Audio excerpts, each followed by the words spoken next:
तो फिल्म की शुरुआत होती है एक फार्म हाउस से, जहां एक फैमिली छुट्टियां मनाने आई होती है। हर साल की तरह इस साल भी वो लोग अपने घर से इस फार्म हाउस आए थे, जहां वो अपने परिवार और दोस्तों को बुलाकर पार्टी करने वाले थे। साइमन के परिवार में उसकी पत्नी के साथ 3 बेटे थे, 2 जुड़वा और एक बड़ा बेटा जिसका नाम आर्ट था। साइमन की पत्नी तैयारियों में व्यस्त थी, तभी डोरबेल बजती है। उसकी बहन अपने पति और बेटी के साथ पहुंचती है। कुछ देर बाद उनके 2 और दोस्त और आखिरी दोस्त जेम्स और उसकी पत्नी सोफी भी आ जाते हैं। उन्हें सोफी ज्यादा पसंद नहीं थी, क्योंकि वो एक गरीब परिवार से थी, जबकि बाकी सब अमीर और रॉयल सर्कल से जुड़े लोग थे। वो छोटी बच्ची जो उनके घर आई थी वो बहुत अजीब थी। वो जो भी कहती वो चीज पूरी हो जाती। इस बार उसने पुडिंग मांगी जो घर में नहीं बनी थी। तो अब उस लड़की के पिता और साइमन पुडिंग लेने बाहर जाते हैं। ये कोई मामूली पार्टी नहीं थी। समय के साथ ये एहसास होने लगता है। इस समय बच्चे अपनी मर्जी कर रहे थे, बदतमीजी और गालियां तक दे रहे थे, और ये सब उनके माँ बाप की तरफ से मान्य था। यहाँ जब साइमन और उस लड़की के पिता पुडिंग लेकर लौटे हैं तो पता चलता है कि उन्होंने पुडिंग खरीदी नहीं बल्कि चुराई थी। उनके घर में पीने का पानी तक नहीं था, जिसकी कोई व्यवस्था नहीं की गई थी। रात हो जाती है, डिनर का समय है। उन्होंने डिनर टेबल को क्रिसमस पार्टी जैसा सजाया था, लेकिन सबसे अजीब बात थी कि खाना बहुत कम था। सभी की प्लेट में थोड़ा थोड़ा ही डाला जा सकता था, और इस पर कोई झगड़ा नहीं हुआ। हालांकि ये लोग अमीर थे, फिर भी उनके पास जरूरी चीजें नहीं थी। इसके पीछे क्या वजह थी? वो लोग क्वीन का स्पीच न्यूज पर सुनते हैं, जो सबको शांत रहने को कह रही थी और खुद भी एक बंकर में छुपी हुई थी। इसका मतलब था कि दुनिया किसी बड़ी तबाही का शिकार हो रही थी। शहर खाली हो चुके थे। उनका डिनर भी सामान्य नहीं था, क्योंकि ये क्रिसमस डिनर नहीं बल्कि आखिरी डिनर था। वो मौत से पहले आखिरी बार जश्न मना रहे थे, क्योंकि दुनिया में चल रही तबाही से किसी के बचने की कोई उम्मीद नहीं थी। मौत उनके सामने थी, और वजह थी एक बहुत ही खतरनाक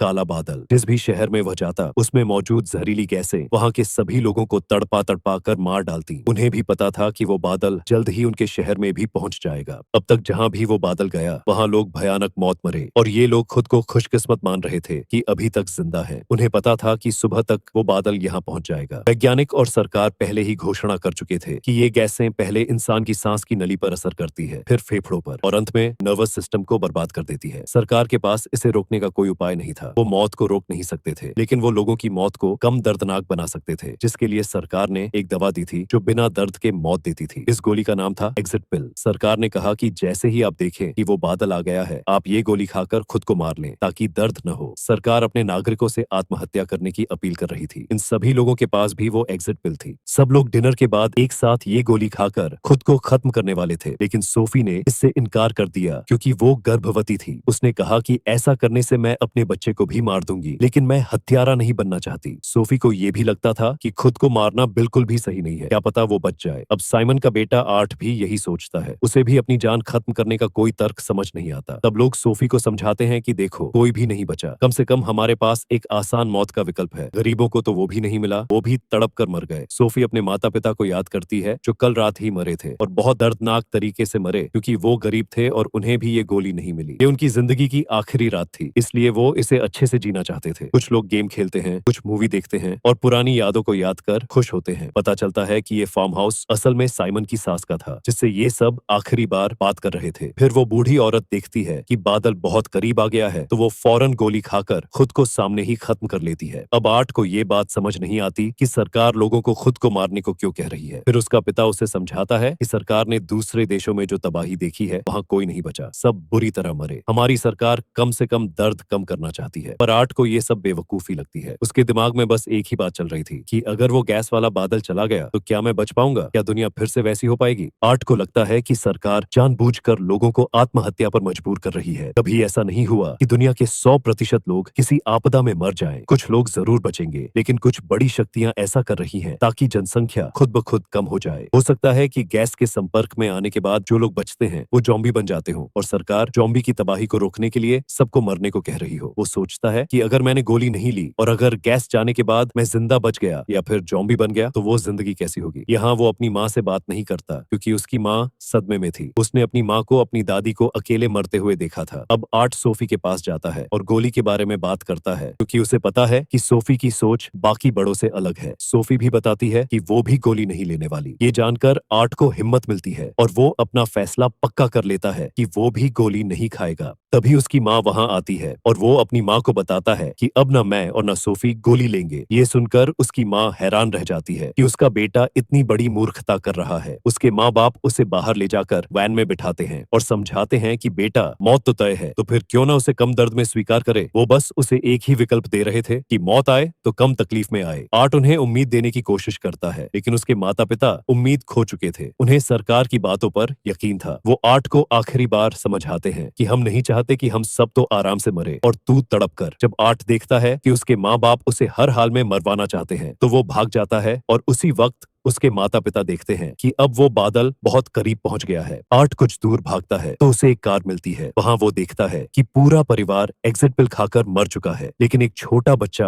अभी भी जिंदा था। इससे पहले कि आर्ट बच्चे को बचा पाता, उसे गैस की गंध महसूस होती है और दूर से उसके पिता ये देख रहे होते हैं। साइमन तुरंत अपना मुंह ढककर आर्ट के पास आता है और उसे लेकर जल्दी घर के अंदर चला जाता है, लेकिन आर्ट की तबीयत बिगड़ चुकी होती है। सभी को आर्ट की हालत देखकर समझ आ जाता है कि गैस की गंध सूंघने के बाद क्या होता है। अब सभी समझ जाते हैं कि थोड़ी ही देर में वो सब तड़प कर मर जाएंगे। इससे पहले वो सब अपने अपने कमरों में जाकर गोली खा लेते हैं ताकि आराम से मर सके। यहाँ साइमन की बहन अपनी सोती हुई दोस्त को गोली खिला देती है, लेकिन वो उल्टी कर देती है और गोली बाहर आ जाती है। साइमन के परिवार वाले भी खुद को खत्म करने के लिए तैयार हो जाते हैं। वो भी आर्ट को गोली देने का सोचते हैं, लेकिन देखते हैं कि आर्ट पहले ही दर्दनाक तरीके से मर चुका है। उसकी आंखों, कानों और नाक से खून बह रहा होता है। ये देख साइमन और उसकी पत्नी बहुत दुखी हो जाते हैं, लेकिन फिर सभी एक साथ बिस्तर पर लेटकर गोली खा लेते हैं। आर्ट की हालत देखकर अब सोफी का मन भी बदलने लगता है। उसे भी अब ऐसी दर्दनाक मौत नहीं चाहिए और उसके दिल में कहीं न कहीं अब भी उम्मीद थी कि वो बच सकती है। लेकिन अब उसका पति उसे भावनात्मक रूप से ब्लैकमेल करता है कि अगर तुम गोली नहीं खाओगी तो मैं भी नहीं खाऊंगा और मैं तुम्हारे साथ तड़प कर मरूंगा। सोफी को अपने पति से बहुत प्यार था। उसकी बात मानकर वो भी गोली खा लेती है और कुछ ही देर में मर जाती है। दूसरे कमरे में उस जिद्दी लड़की की माँ भी उसे गोली खिला देती है और खुद भी गोली खाकर मर जाती है। अब वो लड़की जिसने उल्टी की थी, उसकी दोस्त नहीं चाहती थी कि वो खुद आराम से मरे और उसकी दोस्त तड़प कर, इसलिए वो उसे चाकू से पेट में मार देती है और फिर खुद गोली खाकर मर जाती है। और इस तरह घर के सभी लोग अपनी जान ले लेते हैं। कुछ देर बाद वो काला धुआं उन पर से भी गुजर जाता है। कई घंटे लगते हैं उस धुएं के छंटने में, लेकिन सुबह हमें दिखाया जाता है कि अब मौसम नॉर्मल हो चुका है। वहाँ बर्फबारी शुरू हो गई है और सभी लोग मर चुके हैं सिवाय एक बच्चे के। वो बच्चा आर्ट था जिसने गोली नहीं खाई थी। अचानक उसकी आंख खुलती है और वो जिंदा हो जाता है। मतलब उसकी सोच सही थी। वो कह रहा था कि मुमकिन है बादल चला जाए और हम ठीक हो जाएं। हो सकता है कुछ लोग उस जहर से मरे ही ना, लेकिन लोगों ने उसकी बात नहीं मानी और खुद की जान ले ली। इस तरह उन्होंने अपनी 3 से 4% बचने की उम्मीद भी खो दी, लेकिन इस बच्चे ने ऐसा नहीं किया और इसी तरह वो बच्चा जिंदा रह गया। और फिल्म का रहस्यमयी अंत यही होता है कि क्या अब ये बच्चा पूरी तरह सुरक्षित रहेगा या फिर एक ज़ॉम्बी में बदल जाएगा।